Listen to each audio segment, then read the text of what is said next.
Querido Senhor, ao declarar isto cantando, fazemos essa declaração do fundo do nosso coração, porque basta olhar à nossa volta e quando a Tua grandeza salta aos nossos olhos, mesmo em momentos difíceis, caóticos nessa terra, de tanto desentendimento, luta, intriga, violência, promiscuidade. Ainda assim, Senhor, a Tua grandeza está estampada em tudo que criaste e sobremodo explícita na Tua obra na cruz, em Cristo Jesus, Teu amado Filho, que deu sua vida por nós. Humildemente nos colocamos na Tua presença grandiosa, em nome de Jesus, que nos dá acesso, e para também agora nos sujeitarmos à Tua palavra. Fala aos nossos corações, torna-os receptíveis, terra fértil, onde a Tua palavra possa se desenvolver, gerar frutos para a glória e honra do Teu nome.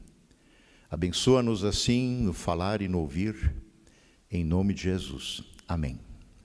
A comunidade pode sentar.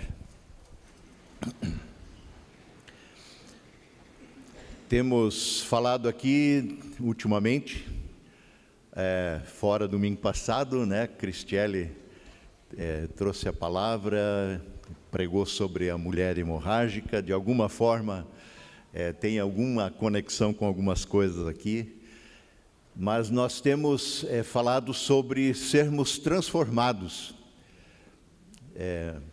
à semelhança de Jesus, na medida que contemplamos a glória do Senhor, como também cantamos, e quando o Espírito de Deus tem a oportunidade de trabalhar em nosso coração, dia a dia, e vai mudando o nosso caráter, nossa forma de ser, tornando-nos sempre mais parecidos com Cristo, num amadurecimento desejado pelo Senhor, que também a Bíblia chama de santificação. É um processo de Deus, é um processo gracioso de Deus, como tudo mais que recebemos dEle.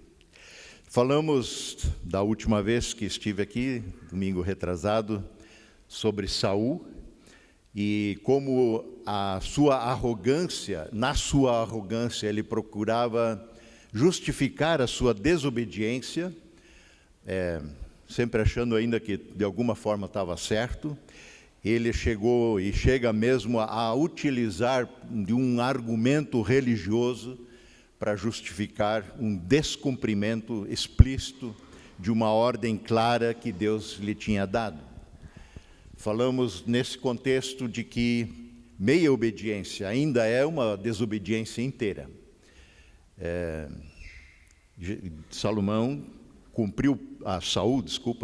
Saul cumpriu parte daquilo que Deus havia dito, e o que ele não fez, ele tentou justificar que isso era, então, para sacrificar o Senhor, para prestar culto a Deus e tudo mais, e que os soldados, de alguma forma, tinham culpa nisso. Falamos naquela ocasião ainda que nós trabalharíamos duas personagens meio lado a lado. Falamos de Saul e falaríamos sobre Davi, o que queremos fazer hoje. Davi foi já naquele momento citado, não explicitamente o seu nome, mas quando Deus, por meio do profeta Samuel, diz a Saul: deu para ti, assim como ele se agarrou ao manto de Samuel que estava de saída e rasgou parte dele, Deus rasgou de você o teu reino, acabou aqui, e Deus já escolheu para si um homem segundo o seu coração. E este homem segundo o coração de Deus, então é depois ungido rei, por Samuel, e o Espírito de Deus é retirado de Saul e colocado sobre Davi, o que passa a fazer toda a diferença na vida deles.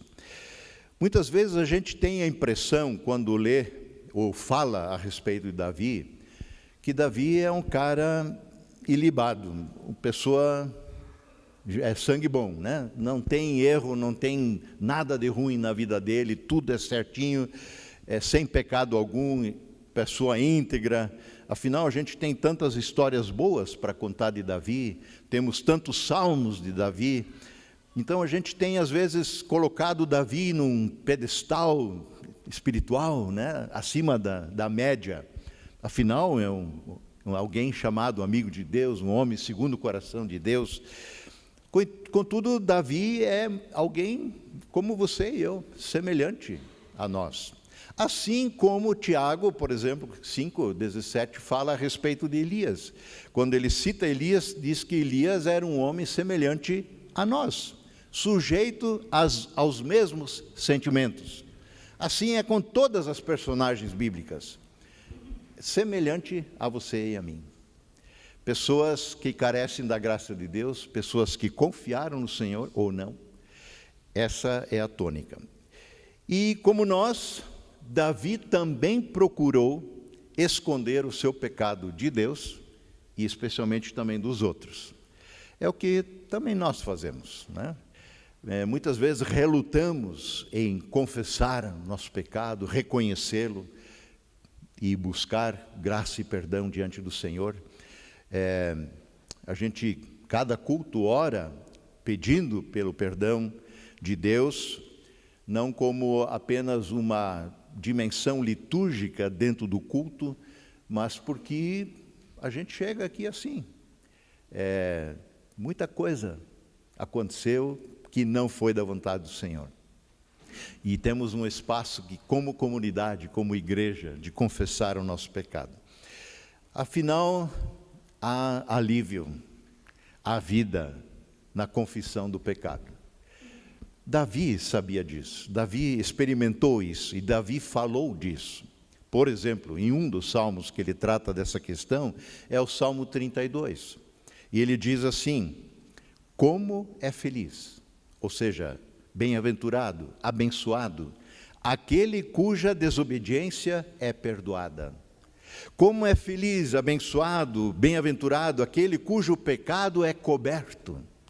E nós sabemos que o nosso pecado é coberto pelo manto de sangue de Jesus, pela sua obra na cruz.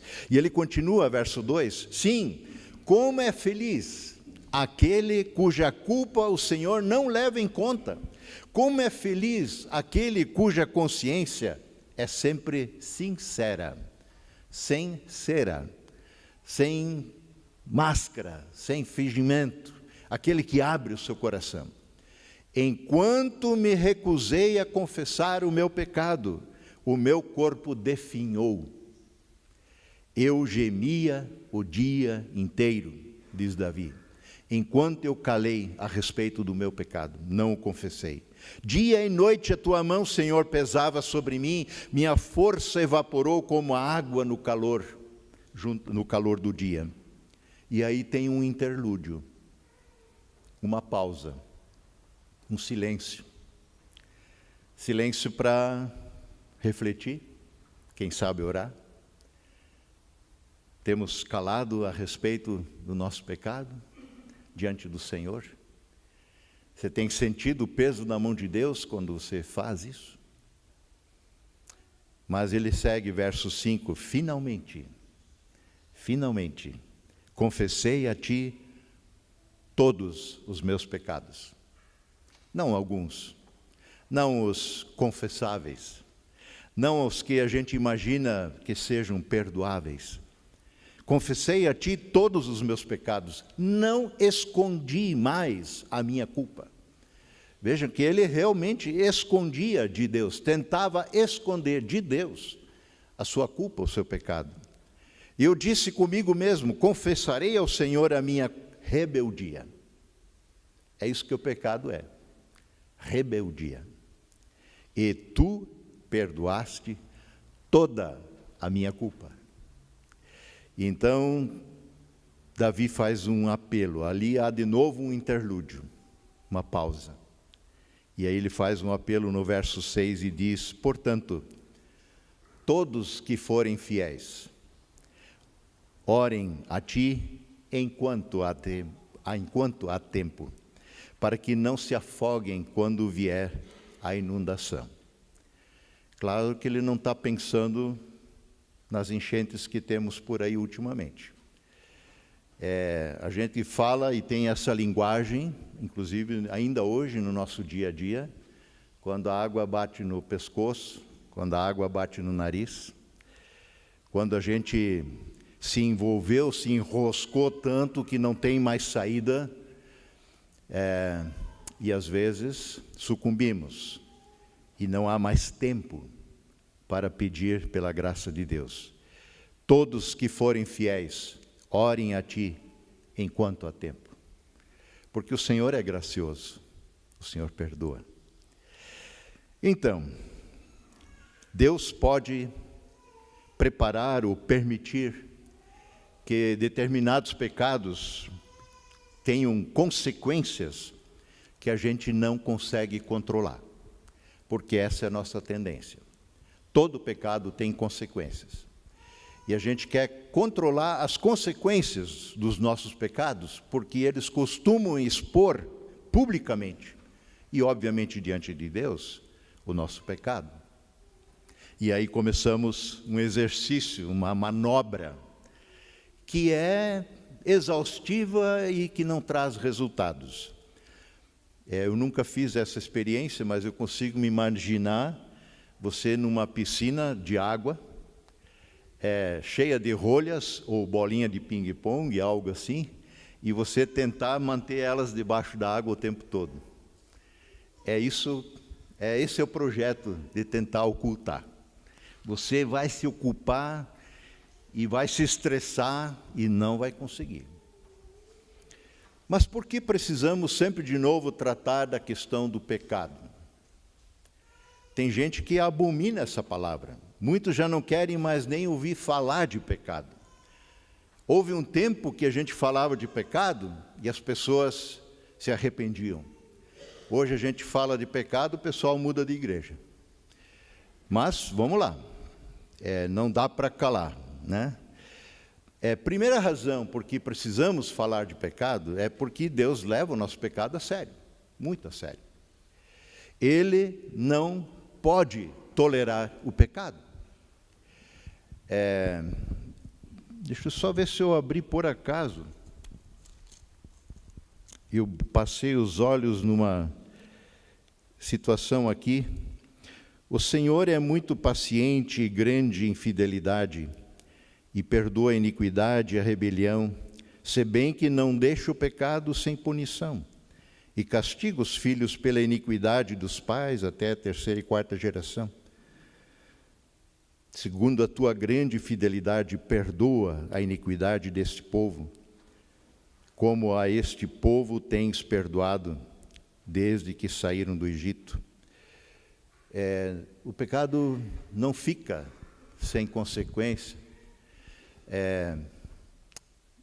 Me ajudem se eu não estou com a minha memória atualizada. Eu acho que foi Agostinho que falou que o pagamento do pecado é o próprio pecado que providencia. Ele leva o pecado a sério. Ele não pode tolerar o pecado, afinal Deus é santo, puro, justo, reto, verdadeiro, grandioso e por aí afora. Segundo lugar, porque Deus não deseja que ninguém se perca, que nenhum se perca, mas que todos alcancem a graça, a salvação por meio de Jesus. E Paulo vai dizer que o salário do pecado é a morte. Não só a morte física, a nossa finitude vem disso, mas é a separação de Deus. E é uma morte que ultrapassa a dimensão física, que adentra a eternidade. É uma não vida, é uma existência que desprovida de vida para toda a eternidade. Mas o dom gratuito de Deus, essa redundância é importante, o presente de graça de Deus é a vida eterna em Cristo Jesus, nosso Senhor. Então, como estou dizendo, o pecado sempre deixa consequências, já agora e para a eternidade.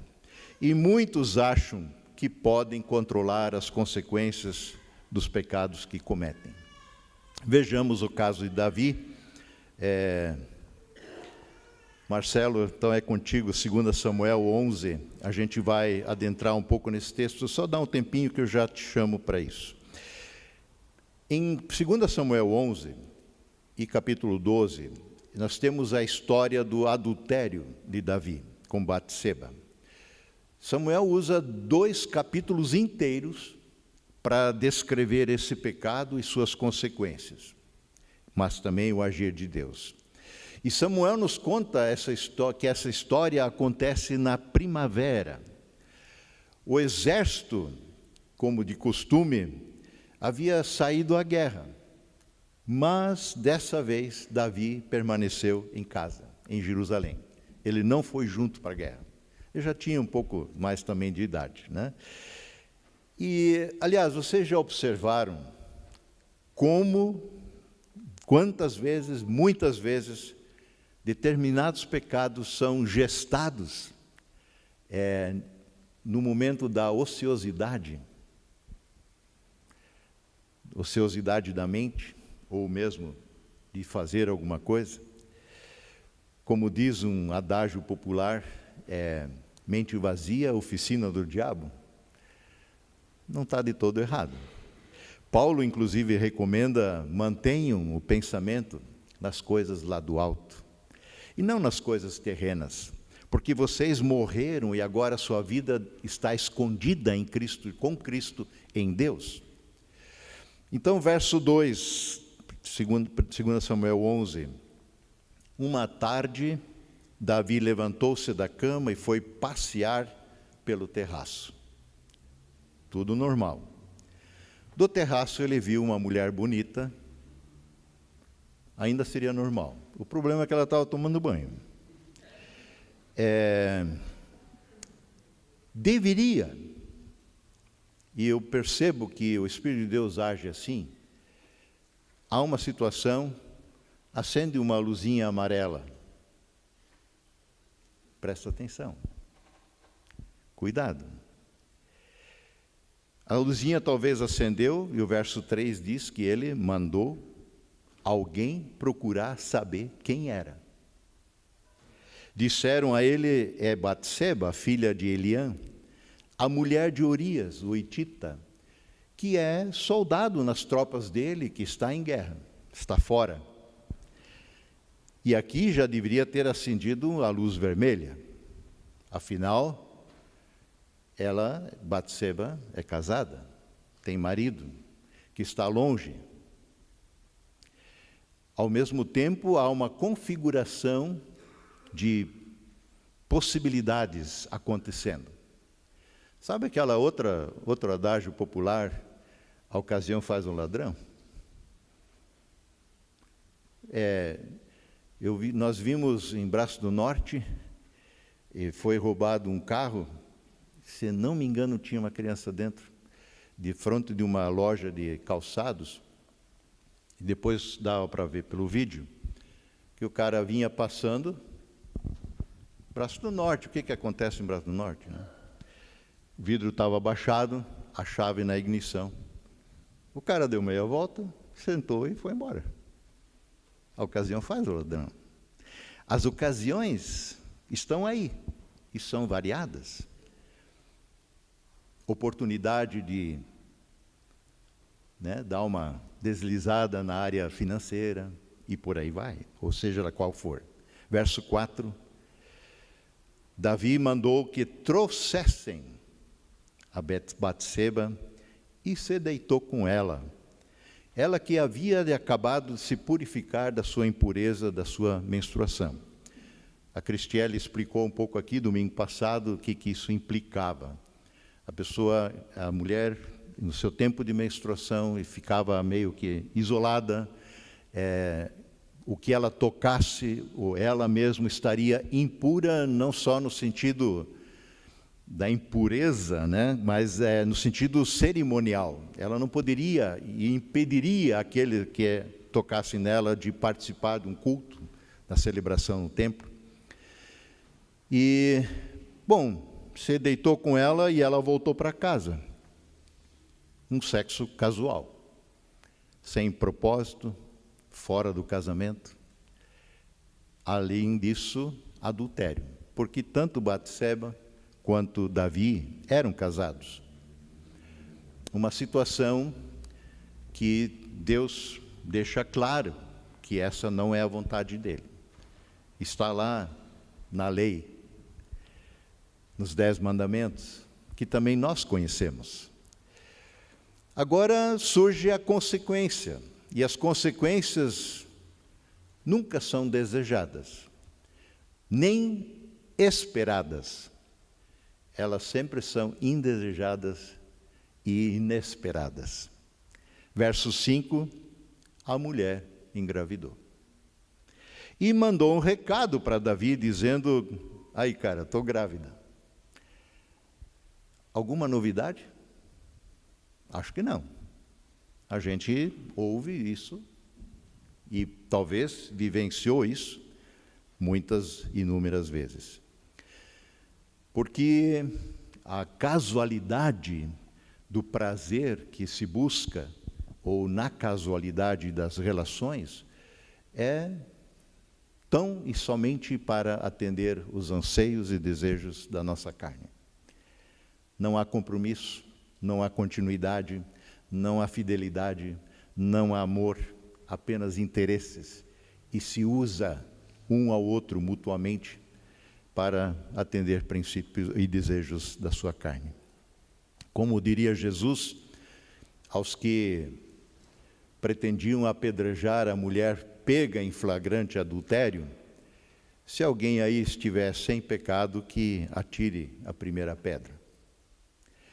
Bom, qual foi a atitude de Davi diante do ocorrido?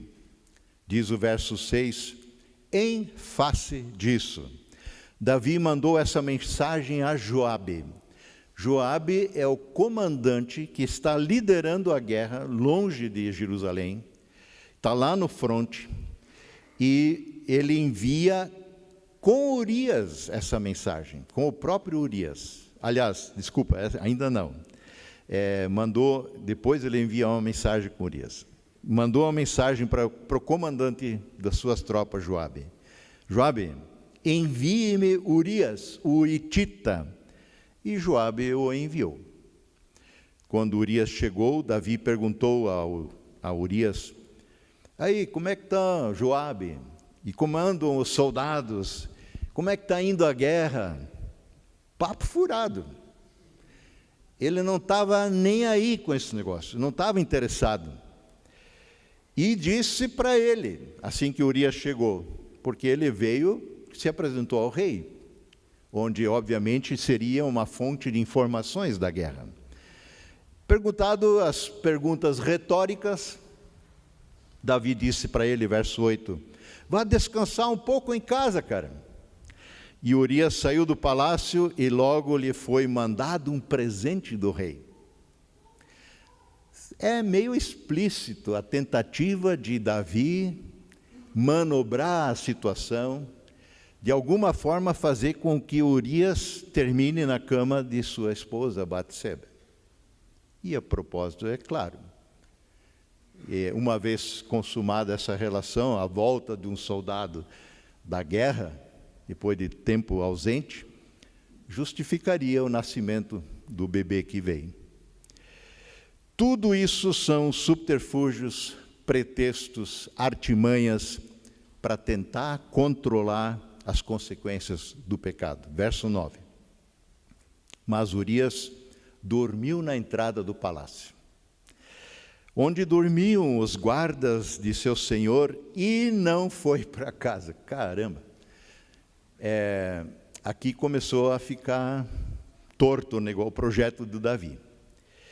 Quando informaram Davi que Urias não tinha ido para casa, ele lhe perguntou, chamou Urias de novo e disse, mas aí, cara, depois da viagem que você fez, tanto tempo longe, por que você não foi para casa? E Urias respondeu: a arca do Senhor, a arca da aliança, que muitas vezes era levada para a guerra como sinal da presença de Deus, a arca do Senhor, os homens de Israel e de Judá, que se consagram para a guerra, estão lá repousando em tendas. O meu senhor Joabe, o comandante, e os seus soldados estão acampados ao ar livre. Como poderia eu ir para casa, comer, beber, me deitar com a minha mulher?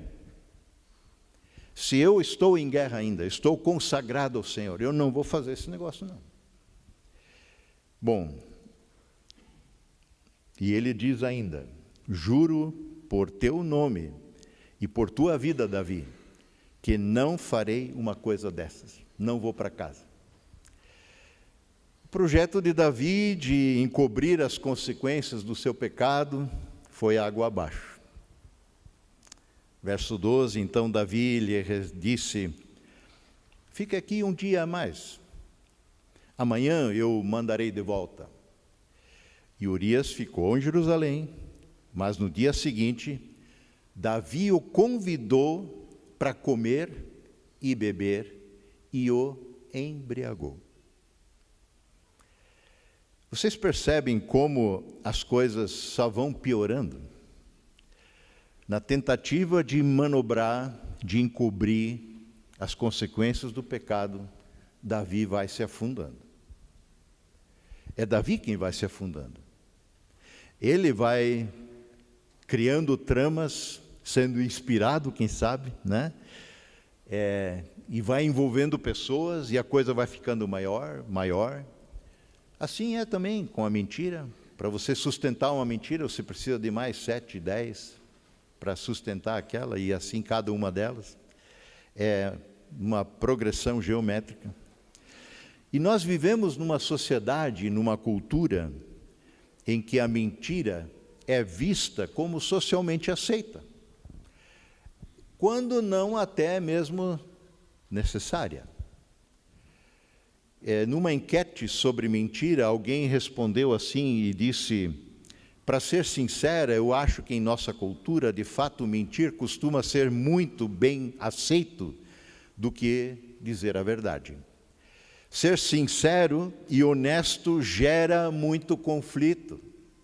Pessoas se magoam, relações entram em guerra, e por aí vai, diz essa pessoa.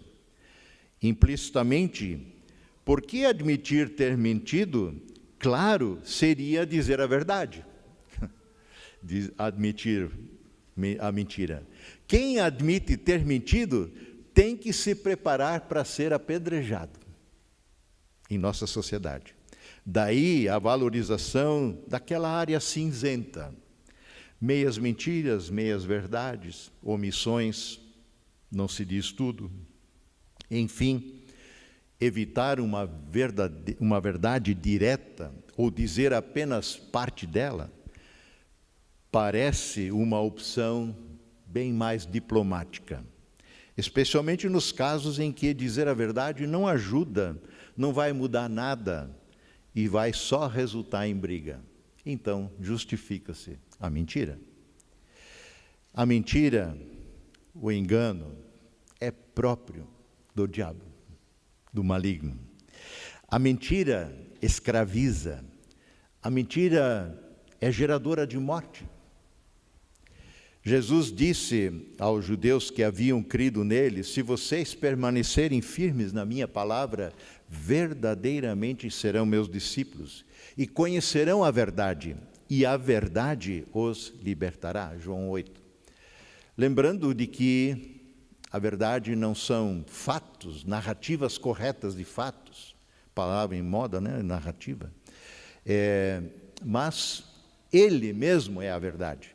Eu sou o caminho, a verdade e a vida, Jesus diz a seu respeito. Pois bem, Davi vai se afundando na sua dissimulação, na sua tentativa de ocultar a verdadeira história que ele está tentando encobrir, ele então tem intenções, subterfúgios, usa de hipocrisia, fingimento e por aí vai.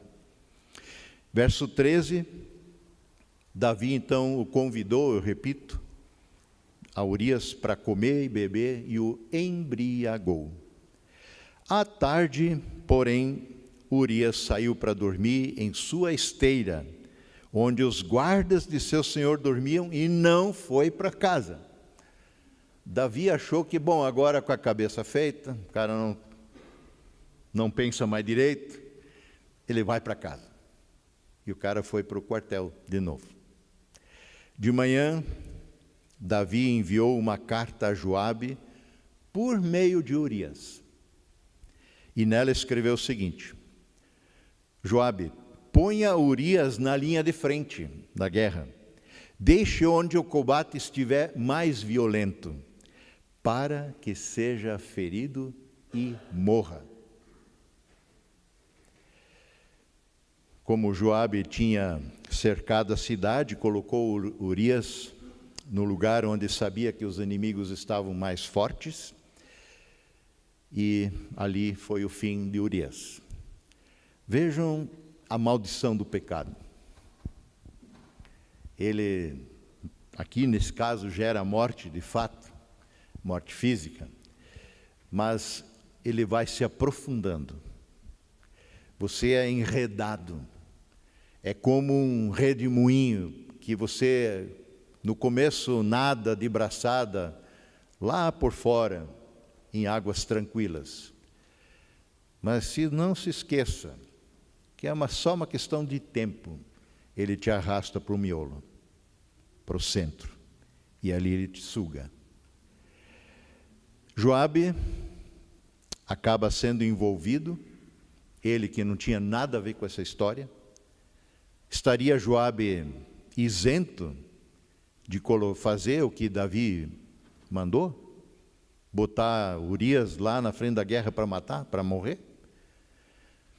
Ele, como tantos outros, eu já escutei isso muitas vezes, historicamente inclusive, né? O argumento é, bom, eu estou obedecendo ordens, não tem nada a ver comigo. Me mandaram fazer, eu faço. Esse é um problema à parte, que a gente poderia tratar em outro momento. Mas, independentemente da ordem que recebemos, somos responsáveis pelos nossos atos. Somos responsáveis. Assim como, por exemplo, João, Pedro, foram açoitados, ameaçados e ordenados a não mais falar do nome de Jesus em Jerusalém, que tinham enchido a cidade com o nome de Jesus.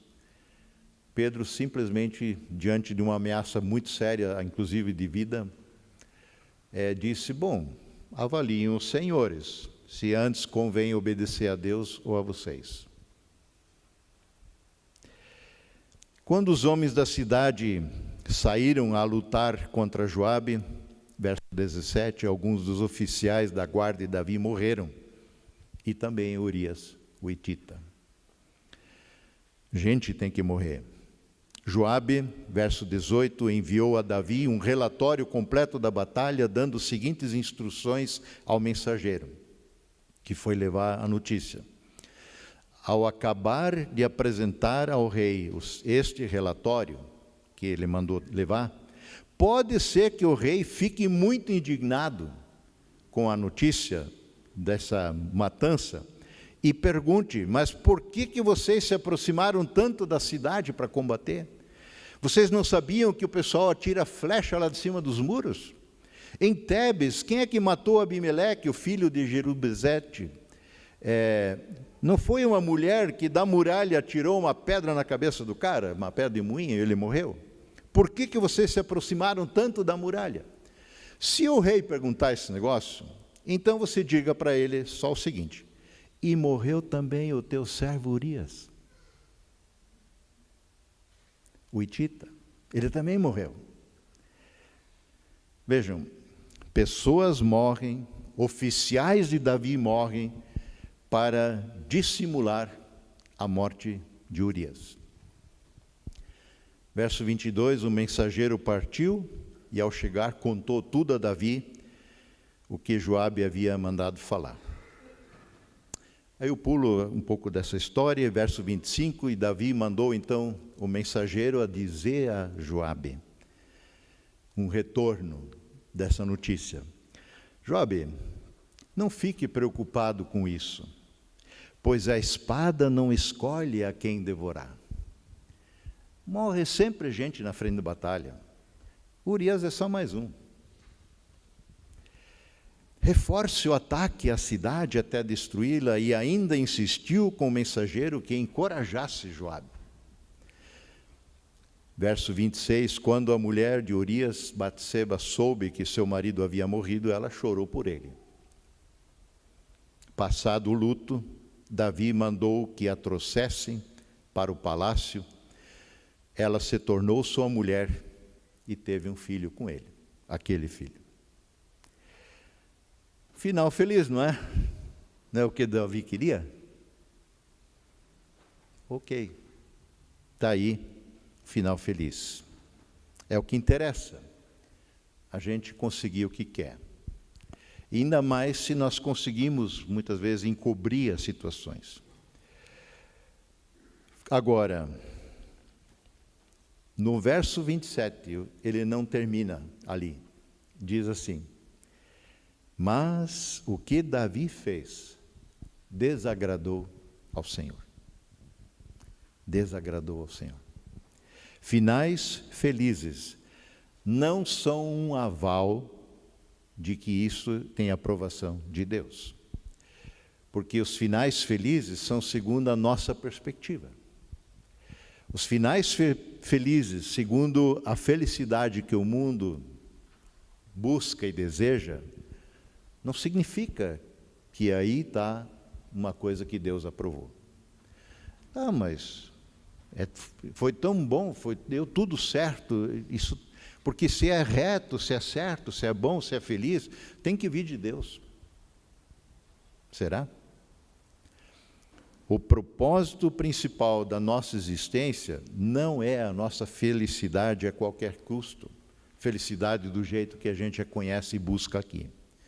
Jesus disse aos fariseus: aquele que pertence a Deus, ouve o que Deus diz. Vocês não o ouvem, porque não pertencem a Deus. João 8. Vocês pertencem ao pai de vocês, o diabo, o pai da mentira. Então, essa é a realidade. Termina aqui a história de Davi.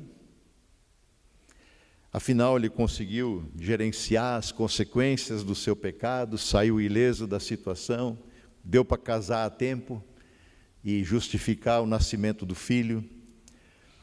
Urias morto, casamento realizado, tudo certo.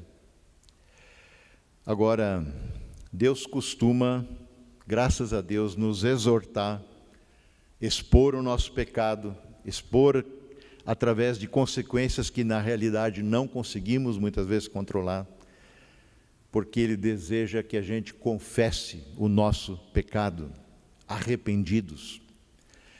No grego, aliás, eu repito aqui, eu tenho dito isso de vez em quando, confessar no grego é homologel o verbo. Soa familiar, né? Nós temos uma palavra em português que é homologar. Ou seja, ao confessarmos, homologamos, concordamos com Deus, que é nós que estamos errados. Deus está certo, nós estamos errados. É isso que, nisso se consiste a confissão. 2 Samuel 12. E o Senhor enviou a Davi o profeta Natã, seu servo, que ao chegar disse para Davi, saiu contando uma história. Dois homens, Davi, tem uma historinha aí. Dois homens viviam numa cidade. Um era rico, o outro era pobre. O rico possuía muitas ovelhas e bois. Mas o pobre nada tinha senão uma cordeirinha, que ele havia comprado, a muito custo. e ele a criou, ela cresceu com ele, com seus filhos, ela comia junto dele, bebia do seu copo e até dormia em seus braços. Era como uma filha para ele, essa cordeirinha. Certo dia, um viajante chegou na casa do homem rico, e este não quis pegar uma de suas próprias ovelhas ou de seus bois para oferecer uma refeição ao visitante. Em vez disso, preparou para o visitante a cordeirinha que pertencia ao pobre. Essa é a história de Natã. Então Davi encheu-se de ira, ficou bravo contra o homem da história e disse para Natã: eu juro pelo nome do Senhor que o cara que fez um negócio desse merece morrer. Como somos bons em identificar, reconhecer, julgar o pecado dos outros, não é? Somos especialistas, apontadores de dedos. Jesus nos advertiu, ao contrário, dizendo: não julguem, para que vocês mesmos não sejam julgados. Porque da mesma forma que vocês julgarem, vocês serão julgados. À medida que vocês usarem, aplicando em alguém, será aplicado em vocês mesmos. Porque se você conhece a medida para colocar em alguém, ela também será colocada em você. Por que você vê e repara no cisco que está no olho do seu irmão e não se dá conta da viga, da trave que há no seu próprio olho? Como é que você pode dizer ao seu irmão: vem cá, deixa eu tirar o cisco que está no seu olho, quando há uma viga, uma trave no seu próprio olho? Hipócrita, diz Jesus, tire primeiro a viga que está no seu olho, então você verá claramente para tirar o cisco do olho do seu irmão. Voltando a Davi, verso 5, então Davi encheu-se de ira contra o homem e disse para Natã: eu juro pelo nome do Senhor que o homem que fez isso merece a morte. Deverá pagar 4 vezes o preço da cordeira, porquanto agiu sem misericórdia. Bom, aí é a vez de Deus falar, por meio de Natã. Natã disse para ele o seguinte: cara, esse homem é você. Assim diz o Senhor, o Deus de Israel: eu ungi você, Davi, rei de Israel. Eu livrei você das mãos de Saul. Eu dei a casa e as mulheres do seu senhor, Saul. Eu dei a nação de Israel e a nação de Judá a você. E se tudo isso não fosse suficiente, eu lhe teria dado mais ainda. Por que você desprezou a palavra do Senhor, fazendo o que ele reprova? Você matou Urias, o hitita, com a espada dos amonitas, e ficou com a mulher dele. Você usou terceiros para matar Urias. Por isso, haverá outras consequências, não é? A espada nunca se afastará de sua família, pois você me desprezou e tomou a mulher de Urias, o hitita, para ser a sua mulher. Assim diz o Senhor: de sua própria família trarei desgraça sobre você. E assim foi. Tomarei as suas mulheres diante dos seus próprios olhos e as darei a outro, e ele se deitará com elas à plena luz do dia. Você fez isso às escondidas, mas eu o farei diante de todo Israel à plena luz do dia. Assim foi. Caramba! Você está pensando assim? Que Deus vingativo, né? Quase tirano. A gente não é levado a pensar assim? Na verdade, esse nosso Deus, sim, é grandioso como cantamos. Ele é justo, Ele é reto, Ele é verdadeiro, mas também muito misericordioso. Verso 13, então Davi disse a Natã: pequei contra o Senhor. Pequei contra o Senhor. Aqui está um homem segundo o coração de Deus. Diferente de Saul, que procurou se justificar. até com argumentos religiosos, Davi baixa a crina e diz: pequei. Só isso. Pequei contra o Senhor. Muitas vezes nós não temos ciência ou não lembramos de que todo pecado, o menor que seja, em primeiro lugar é contra o Senhor. Pequei contra ti somente. Porque se mentimos, é o Senhor que deseja que não mintamos. Se adulteramos, é o Senhor que deseja que não adulteremos. Se passamos a mão em algo, é o Senhor que não deseja. Não importa o que seja. O pecado é contra Ele. Verso 14.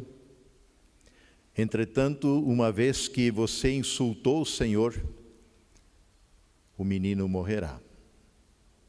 Consequências.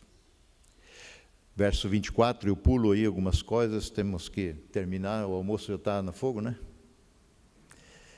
Depois, Davi consolou sua mulher Batseba, se deitou com ela, é claro que não para dormir, mas também.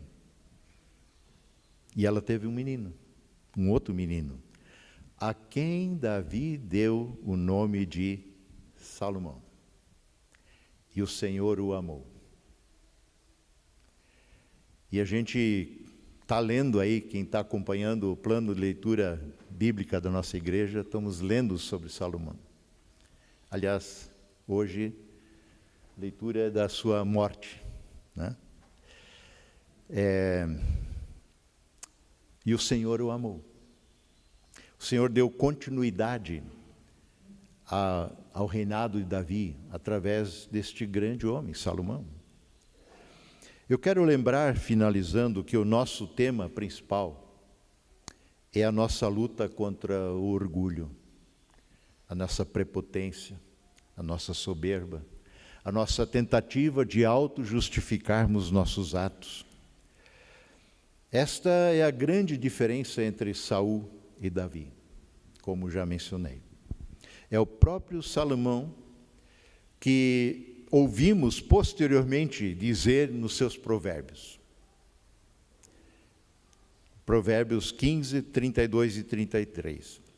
Quem recusa a disciplina que vem do Senhor, faz pouco caso de si mesmo. Mas quem ouve a repreensão, obtém entendimento. O temor do Senhor ensina a sabedoria. A humildade antecede a honra. A humildade antecede a honra. E logo no capítulo do lado, 16, verso 18 e 19, Salomão escreve nos seus provérbios: o orgulho vem antes da destruição. O orgulho vem antes da destruição. O espírito altivo vem antes da queda. Melhor é ter espírito humilde entre os oprimidos do que partilhar despojos com os orgulhosos. Só para fechar e lembrar de uma coisa importante, dentro do nosso tema geral. Um outro rei, nas sucessões, Uzias, que foi rei de Judá, diz no verso, 2 Crônicas 26, verso 4, que ele fez o que o Senhor aprova. Porque sempre tem o rei que não fez o que o Senhor aprova, e o outro fez o que o Senhor aprova. Esse fez. E o verso 5 diz que enquanto buscou o Senhor, Deus o fez prosperar. Verso 15 vai dizer que Uzias foi extremamente ajudado e assim tornou-se muito poderoso. E sua fama espalhou-se para longe, ajudado por Deus. Mas então, a gente lê no verso 16. Entretanto, depois que Uzias se tornou poderoso, o seu orgulho provocou a sua queda. Ele foi infiel ao Senhor, o seu Deus, e tudo desabou. É óbvio que Deus quer que a gente prospere, em todos os sentidos, porque Ele abençoa. Seja nessa terra, nas coisas que precisamos, seja espiritualmente, o Senhor nos abençoa e nós prosperamos. Mas cuidado, porque é muito fácil de nós subirmos no pedestal, é muito fácil empinarmos o nariz, é muito fácil nos tornarmos orgulhosos e bater no peito e achar que a gente conseguiu. Por isso eu tenho insistido nesse tema aqui, humilhem-se na presença do Senhor. Você tem uma oração que é persistente na minha vida, por muito, muito tempo. Senhor, me conceda ser uma pessoa humilde, eu quero ser isso. Não é fácil, nem sempre é possível. É muito fácil você ser colocado num pedestal. E a pior coisa que podemos fazer é aceitar e subir nele. Sem humildade, não haverá uma verdadeira transformação bíblica em nossa vida, como a gente tem falado. E que Deus tenha misericórdia de nós. Amém.